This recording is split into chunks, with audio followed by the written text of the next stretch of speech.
Nearly a year after India's Supreme Court stayed all litigation under the sedition law, the Law Commission has released its latest report recommending the retention of the provision.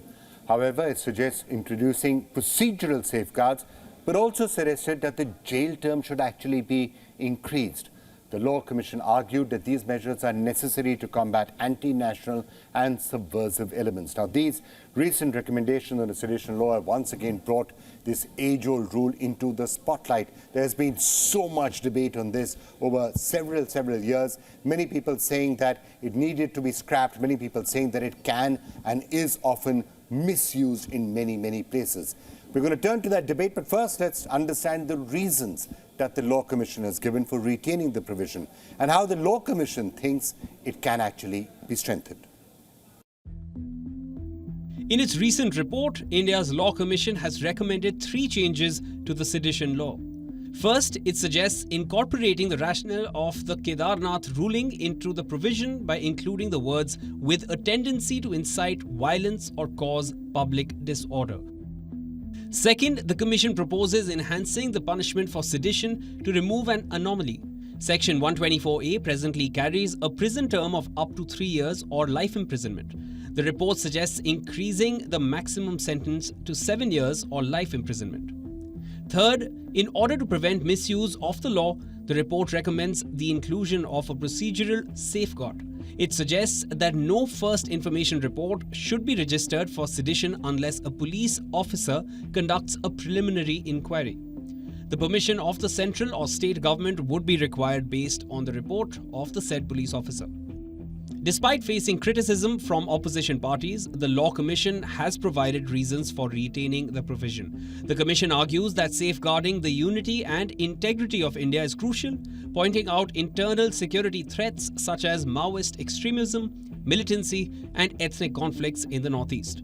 The law body also asserts that sedition, being a colonial legacy, is not a valid ground for its repeal.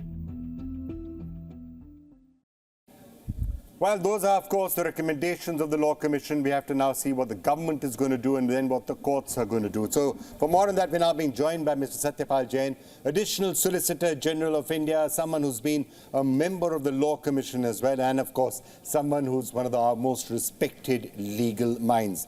Mr. Jain, thank you so much, sir, for joining us. I just wanted to get your sense of what the Law Commission has said on sedition, because clearly, this has been a very controversial law, something that's been debated for years, if not decades, something that many people has often been misused to, sort of strike against free speech or against dissent. What's your sense of what the Law Commission has said?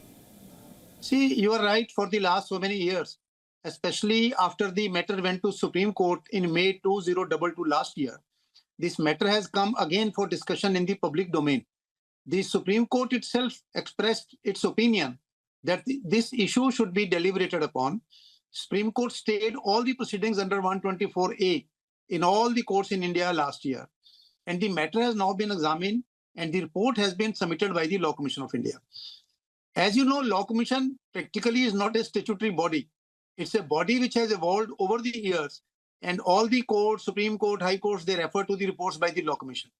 First thing I wish to say is this, that the recommendation of the Law Commission of India are the recommendations of the Law Commission. They are yet to pass the scrutiny of the government, parliament, subcommittees, standing committees, etc. In a sense, I feel that the Law Commission has taken one step further in the field of having wider discussion on the sedition law. This is what the Supreme Court also wanted. So sir, just to understand what you're saying that the Law Commission, whatever it says, is its recommendations. These are clearly not binding recommendations and are not necessarily what the government will eventually want to do, or for that matter, what the Supreme Court will eventually want to do. It is an input into the process. Would that be a correct way of looking at it? Yes, see, not only the government. First, the Law Commission recommendation goes to the Government of India. The Government of India examines it. Suppose the Government of India agrees or disagrees or they want to take it further, then it will go to the Parliament. Parliament will ultimately send it to the Standing Committee. Standing Committee consists of representatives from all the political parties. Again, it will come to the Parliament, and if any amendment has to be made, 124 will be amendment in the Indian Penal Code. This can be done only by both the houses of parliament. So in a way, the point which I put up earlier, it's a good step, one step forward in the field of having larger consultation, larger participation by different groups, different ideas in the ultimately going to a law which has the least controversies as much possible as possible. I think you're right. So, of course, the more you debate, the more you discuss, the more you're likely to come up with a positive solution. Now, one of the things that do come out from what the Law Commission has said, for example, Law Commission says you should not do away with tradition just because it is a colonial law. You shouldn't do away with the law just because it's a colonial law. Now, people may debate that because they will say that a colonial system has certain repressive measures which do not really have a place in a democracy. In a free country or a democracy, you don't need some of the repressive measures that are there in a colonial system. You see, so far as the first argument is concerned, simply by saying that it is a rule or law enacted during colonial rule, if we have to strike down all laws, I am afraid as a lawyer, how many laws you will have to repeal? The entire Indian Penal Code. The entire Indian Penal Code was enacted during the British rule. There are many laws which were enacted there. Simply because it has been enacted during the colonial rule is no ground to strike it down. Number two, see, the section has stood the scrutiny of the constitutional bench of the Supreme Court in Kedarnath Singh's case in 1962. You know, Allahabad High Court had declared it null and void. So a law which has already stood the scrutiny of the Supreme Court, which has already stood the testimony of different courts, and which has once again been reiterated by the Law Commission, will again be open to discussion and debate in Parliament, and both sides' opinions will be available for taking a final decision. All right, so one part of what you're saying is don't repeal a law just because it was passed in British times, but one of the other things that comes up is that shouldn't these laws be defined a little bit more specifically and more precisely so that they cannot be misused, they cannot be used for harassment, for example, there can't be fake cases filed in there, just to harass people because those provisions are there. That is something which, if it's a very loosely worded clause or very loosely worded provisions, that is something that is possible. So does it need to be defined in a far more rigorous manner? Actual incitement to violence, actual violence is committed, mens rea in some form. Yes, I am personally of the view, number one, that this law must retain the law book. You cannot go away, you cannot get away with it. I am of the view, personal view, that the law must remain. Number two, so far as the definitions are concerned, even Kedarnath Singh's case, even the Law Commission has recommended that these things should be clearly specified. 2-3 things. Number one, what will be the actually sedition? Intention, they have suggested the intention to incite violence, etc., etc. Number two, see, the biggest guarantee in the law is, first, the clarity by the executive, the parliament, legislature to define the law. Second is the implementation by the investigating agencies. How do an inspector or a police constable or head constable visualizes it and he analyzes it? Third will be the courts, which will ultimately decide whether you are guilty or not. I think these three mechanisms, if they are taken in the logical end, I think ultimately something concrete will come. The argument which is given by many people that since there is a possibility or apprehension of misuse of this clause, so it should be repealed.